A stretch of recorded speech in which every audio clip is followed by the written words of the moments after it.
आपने ये famous dialogue तो सुना ही होगा कि कुत्तों का अपना इलाका होता है, जिसका मतलब डॉग्स की टेरिटरी, यानी वो जगह जहां ये डॉग्स एक एरिया को अपनी टेरिटरी मान के उसे डिफेंड करते हैं और कई बार इसके लिए ही डोमिनेंट और एग्रेसिव हो जाते हैं, जो इसे ह्यूमंस के लिए एक हॉस्टाइल एनवायरनमेंट बना देता है।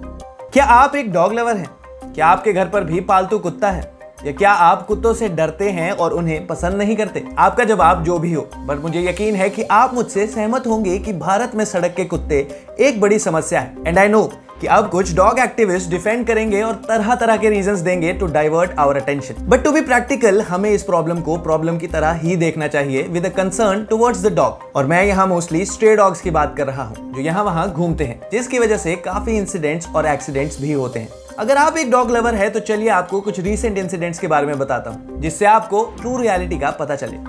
हाल ही में वाघ बकरी टी ग्रुप के मालिक पराग देसाई जो अपने घर के बाहर टहलने निकले थे और तभी उन पर स्ट्रे डॉग्स के झुंड ने अटैक किया और उनसे बचने के दौरान वो गिर गए, जिसके बाद उनके सर पर चोट आई जिससे उन्हें ब्रेन हैमरेज हो गया और उनकी मौत हो गई। वो एक रिच और रिस्पेक्टेड बिजनेसमैन और फिलैंथ्रोपिस्ट थे। वो भारत के सबसे बड़े चाय के ब्रांड वाघ बकरी, जिसकी उपस्थिति 60 देशों में है और ब्रांड वैल्यू करीब 2000 करोड़ रुपए से अधिक है, पराग इस कंपनी के मालिक थे। तो आप सोचिए कि इतने बड़े ब्रांड के मालिक के साथ डॉग मेनेस से ऐसा हो सकता है तो आम लोगों का तो क्या ही होगा। मैं हूं सुधांशु, तो चलिए बात करते हैं डॉग मेनेस और इसके सॉल्यूशंस के बारे में।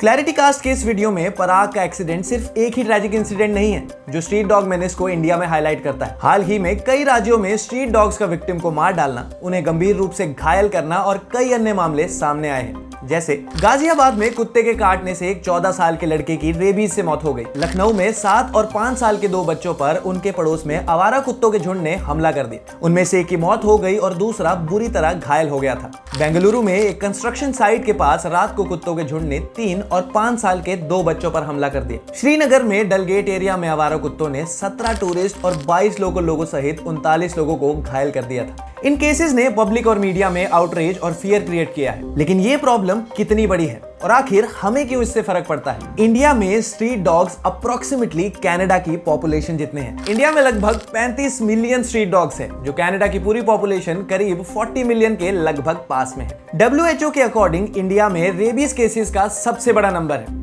इन comparison to the whole world. Rabies एक फेटल डिजीज है जो डॉग बाइट से ट्रांसमिट होता है। हर साल इंडिया में लगभग 20,000 लोग रेबीज से मर जाते हैं, जो ग्लोबल बर्डन का 36% है। इन डेथ्स में ज्यादातर बच्चे 15 साल से कम उम्र के होते हैं। इंडिया हर साल डॉग बाइट विक्टिम्स को ट्रीट करने के लिए लगभग 600 करोड़ रुपए खर्च करता है। ये पैसे काफी हैं 120 स्कूल्स, 60 हॉस्पिटल्स या 30 मेट्रो स्टेशंस बनाने के लिए। स्ट्रीट डॉग मेनेस सिर्फ एक पब्लिक हेल्थ हैजर्ड नहीं है, बल्कि एक सोशल और साइकोलॉजिकल प्रॉब्लम भी है। ये लोगों में डर, एंजाइटी, स्ट्रेस और ट्रॉमा भी क्रिएट करता है, जो हर रोज स्ट्रे डॉग्स का थ्रेट फेस करते हैं। और आपने कभी सोचा है कि इंडिया में स्ट्रीट डॉग्स की इतनी बड़ी प्रॉब्लम क्यों है? क्या गवर्नमेंट इसके लिए कुछ नहीं करती या वो इसे मुद्दा ही नहीं समझती? अगर अभी तक आपने चैनल को सब्सक्राइब नहीं किया है तो जरूर करिए और ऐसे इन्फॉर्मेटिव वीडियोस देखते रहिए। चलिए एक बार जल्दी से स्ट्रीट डॉग्स की बढ़ती पॉपुलेशन और अग्रेशन के पीछे के फैक्टर्स को समझते हैं। Lack of effective animal birth control and vaccination programmes.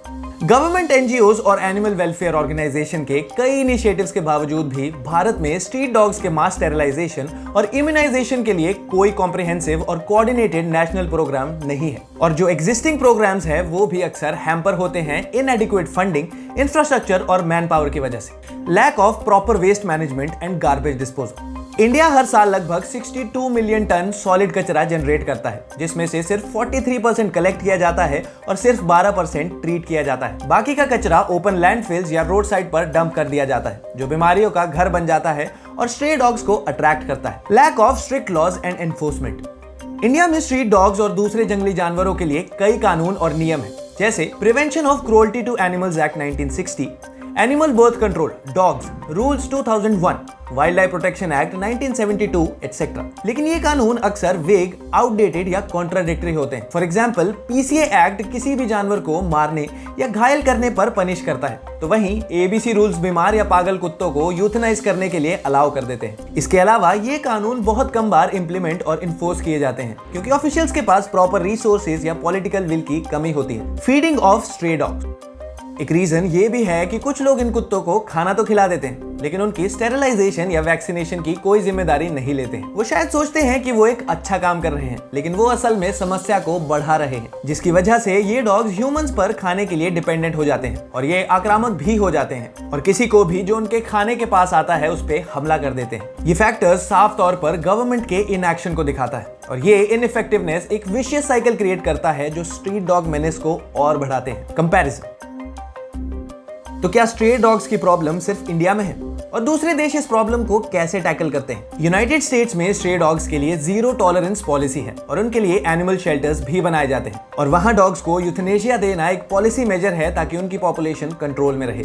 एक तरफ एनिमल लवर्स हैं जो स्ट्रीट डॉग्स को फीड और प्रोटेक्ट करते हैं बिना उनके रिप्रोडक्टिव या मेडिकल नीड्स को एड्रेस किए, और दूसरी तरफ एनिमल हेटर्स हैं जो स्ट्रीट डॉग्स को हार्म या किल करते हैं बिना किसी लीगल या मॉरल कॉन्सिक्वेंस के। और बीच में मिलियंस ऑफ इनोसेंट लोग हैं जो डॉग बाइट्स, डिजीजेस और ट्रॉमा का ब्रंट सफर करते हैं। तो आखिर फिर इस इशू का सॉल्यूशन क्या है? हम कैसे इस मेनेस को एंड कर सकते हैं और एक हार्मोनियस कोएग्जिस्टेंस क्रिएट कर सकते हैं ह्यूमंस और स्ट्रीट डॉग्स के बीच? इस कॉम्प्लेक्स और मल्टीफैसेटेड प्रॉब्लम का कोई इजी या क्विक फिक्स नहीं है। इसके लिए एक होलिस्टिक और लॉन्ग टर्म अप्रोच की जरूरत है जो इन्वॉल्व करे सभी स्टेक होल्डर्स का पार्टिसिपेशन और कोऑपरेशन, जैसे the government, the NGOs, the animal welfare groups, the media and the public. Implementing a national program for mass sterilization and vaccination of street dogs. अगर आप मेरी माने तो ये सबसे ह्यूमेन और इफेक्टिव तरीका है स्ट्रीट डॉग्स में रेबीज और दूसरी डिजीजेस को प्रिवेंट करने का। ये प्रोग्राम साइंटिफिक मेथड्स पर बेस्ड होना चाहिए, जैसे कि ABCAR model, animal birth control anti rabies,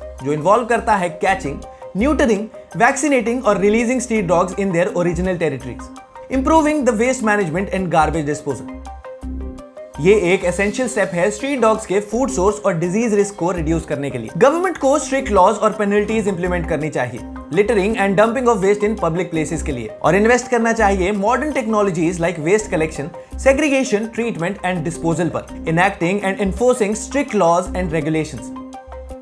सरकार को एग्जिस्टिंग लॉज और रेगुलेशंस को रिव्यू और रिवाइज करना चाहिए ताकि वो ज्यादा क्लियर, कंसिस्टेंट और अपडेटेड हो, और यही नहीं बल्कि उनका प्रॉपर इंप्लीमेंटेशन और एनफोर्समेंट इंश्योर करना चाहिए, और साथ साथ डॉग बाइट्स या एनिमल क्रुएल्टी के विक्टिम्स को लीगल एड और सपोर्ट देना चाहिए।